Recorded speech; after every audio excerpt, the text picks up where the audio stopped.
Good morning, guys. Ash here with Saved by Salvation.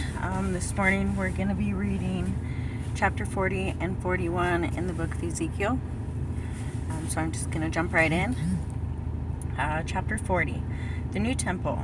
In the 25th year of our exile, at the beginning of the year, on the 10th day of the month, in the 14th year after Jerusalem had been captured, on that very day the Lord's hand was on me, and he brought me there. In visions of God, he took me to the land of Israel and set me down on a very high mountain. On its southern slope was a structure resembling a city. He brought me there, and I saw a man whose appearance was like bronze, with a linen cord and a measuring rod in his hand. He was standing by the gate. He spoke to me. Son of man, look within your eyes, listen with your ears, and pay attention to everything I'm going to show you. For you have been brought here so that I might show it to you. Report everything you see to the house of Israel. The wall and outer gates. Now there was a wall surrounding the outside of the temple. The measuring rod in the man's hand was 6 units of 21 inches. Each unit was the standard length plus 3 inches. He measured the thickness of the wall structure. It was about 10 feet, and its height was the same. Then he came to the gate that faced the east and climbed its steps. He measured the threshold of the gate. It was 10 feet deep. The first threshold was 10 feet deep. Each recess was about 10 feet long and 10 feet deep, and there was a space of 8 3/4 feet between the recesses. The inner threshold of the gate on the temple side next to the plate's portico was about 10 feet. Next, he measured the portico of the gate. It was 14 feet, and its pilasters were 3.5 feet. The portico of the gate was on the temple side. There were 3 recesses on each side of the east gate, each with the same measurement, and the pilasters on each side also had the same measurements. Then he measured the width of the gate's entrance. It was about 17.5 feet, while the width of the gateway was 22 3/4 feet. There was a barrier of 21 inches in front of the recess on both sides, and the recesses on each side were 10.5 feet square. Then he measured the gateway from the roof of one recess to the roof of the opposite one. The distance was 43 3/4 feet. The openings of the recess faced each other. Next, he measured the pilasters, 105 feet. The gate extended around the pilasters of the court. The distance from the front of the gate at the entrance to the front of the gate's portico on the inside was 87.5 feet. The recesses in their pilasters had beveled windows all around the inside of the gateway. The porticos also had windows all around on the inside. Each pilaster was decorated with palm trees. Then he brought me into the outer court, and there were chambers and a paved surface laid out all around the court. 30 chambers faced the pavement, which flanked the gates and corresponded to the length of the gates. This was the lower pavement. Then he measured the distance from the front of the lower gate to the exterior front of the inner court. It was 175 feet. This was the east. Next, the north is described. He measured the gate of the outer court facing north, both its length and width.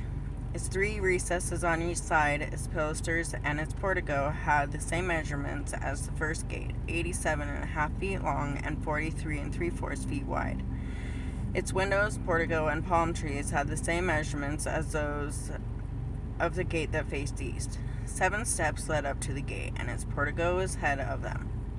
The inner court had a gate facing the north gate, like the one on the east. He measured the distance from gate to gate. It was 175 feet. He brought me to the south side, and there was also a gate on the south. He measured its pilasters and portico. They had the same measurements as the others. Both the gate and the portico had windows all around, like the other window. It was 87.5 feet long and 43 3/4 feet wide. Its stairway had 7 steps, and its portico was ahead of them. It had palm trees on the pilasters, one on each side. The inner court had a gate on the south. He measured from gate to gate on the south. It was 175 feet. The inner gates. Then he brought me to the inner court through the south. When he measured the south gate, it had the same measurements as the other sides, or as the others. Its recessed pilasters and portico had the same measurements as the others. Both it and its portico had windows all around. It was 87 feet long and 87 and a half feet long and 43 and 3/4 feet wide. There were porticos all around, 34 and 3/4 feet long and 8 and 3/4 feet wide. His portico faced the outer court, and its pilasters were decorated with palm trees. Its stairways had 8 steps. Then he brought me to the inner court on the east side. When he measured the gate, it had the same measurements as the others. Its recesses, pilasters, and portico had the same measurements as the others. Both it and its portico had windows all around. It was 87 and a half feet long and 43 and 3/4 feet wide. Its portico faced the outer court, and its pilasters were decorated with palm trees on each side. Its stairway had 8 steps. Then he brought me to the north gate. When he measured it, it had the same measurements as the others, as did its recesses, pilasters, and porticos. It also had windows all around. It was 87 and a half feet long and 43 and 3/4 feet wide. Its porticos faced the outer court, and its pilasters were decorated with palm trees on each side. Its stairway had 8 steps. Room for preparing sacrifices. There was a chamber whose door opened into the portico of the gate. The burnt offering was to be washed there. Inside the portico of the gate there were 2 tables on each side on which to slaughter the burnt offering, sin offering, and restitution offering. Outside, as one approaches the entrance of the north gate, there were 2 tables on one side and 2 more tables on the other side of the gate's portico. So there were 4 tables inside the gate and 4 outside, 8 tables in all, on which the slaughtering was to be done. There were also 4 tables of cut stone for the burnt offering, each 31.5 inches long, 31.5 inches wide, and 21 inches high. The utensils used to slaughter the burnt offering and the other sacrifices were placed on them. There were 3-inch hooks fastened all around the inside of the room, and the flesh of the offering was to be laid on the tables. Rooms for singers and priestess. Outside the inner gate, within the inner court, there were chambers for the singers, one beside the north gate facing south, and another beside the south gate facing north. Then the man said to me, "This chamber that faces south is for the priests who keep charge of the temple. The chamber that faces north for the priests who keep charge of the altar. These are the sons of Zadok, the ones from the sons of Levi who may approach the Lord to serve him." Next he measured the court. It was square, 175 feet long and 175 feet wide. The altar was in front of the temple. Then he brought me to the portico of the temple and measured the pilasters of the portico. There were 8 3/4 feet thick on each side. The width of the gate was 24.5 feet, and the side walls of the gate were 5 1/4 feet wide on each side. The portico was 35 feet across and 21 feet deep, and 10 steps led up to it. There were pillars by the pilasters, one on each side. So that's 40, and I'm just going to continue through 41. Inside the temple. Next he brought me into the great hall and measured the pilasters on each side. The width of the pilasters was 10.5 feet.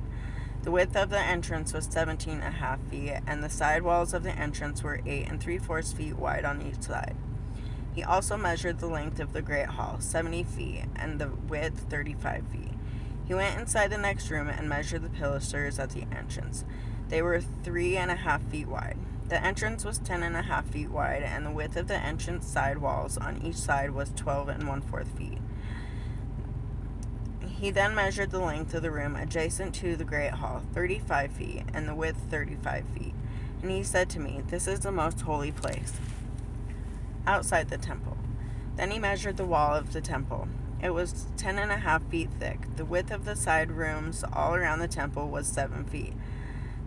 The side rooms were arranged one above another in 3 stories of 30 rooms each.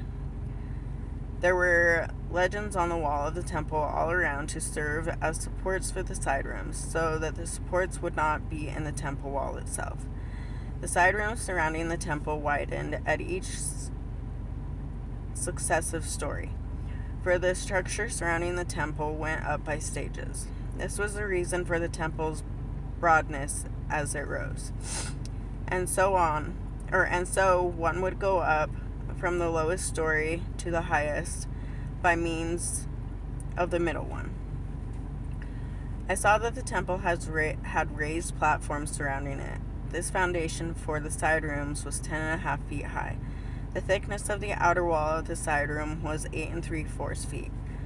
The free space between the side rooms of the temple and the outer chambers was 35 feet wide all around the temple. The side rooms opened into the free space, one entrance toward the north and another to the south. The area of free space was 8 3/4 feet wide all around. Now the building that faced the temple yard toward the west was 122.5 feet wide. The wall of the building was 8 3/4 feet thick on all sides, and the building's length was 157.5 feet. Then the man measured the temple. It was 175 feet long. In addition, the temple yard and the building, including the walls, were 175 feet long. The width of the front of the temple along the temple yard to the east was 175 feet. Next, he measured the length of the building facing the temple yard to the west. With its galleries on each side, it was 175 feet. Interior wooden structures. The interior of the great hall and the porticos of the court, the thresholds, the beveled windows, and balconies all around, with their 3 levels opposite the threshold, were overlaid with wood on all sides. They were paneled from the ground to the window, but the windows were covered, reaching to the top of the entrance and as far as the inner temple and on the outside. On every wall around, on the inside and outside, was a pattern, carved cherubim and palm trees.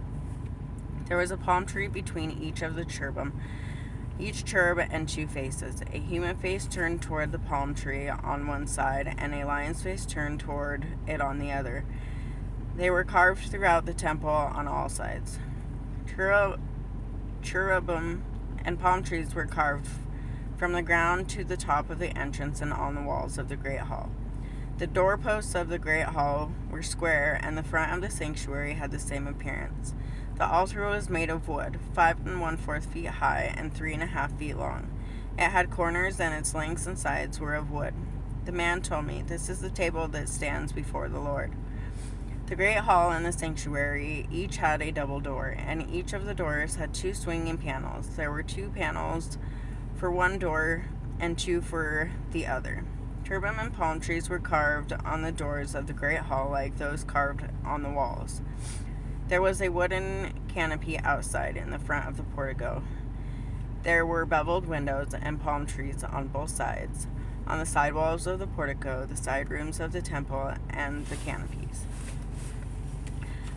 So that's chapter 40 and 41. I just want to say I hope everybody had a great holiday. I hope everybody had a chance to give their thanks for the Lord. Really special day in my heart. Has a whole lot of meaning to me, and I just gotta say the blessings that I've received, the lessons I received this year are absolutely spectacular, and I know I couldn't do it without the Lord's help. So Anyways, I hope everybody has a blessed day, and I will see you next time. Thanks for watching.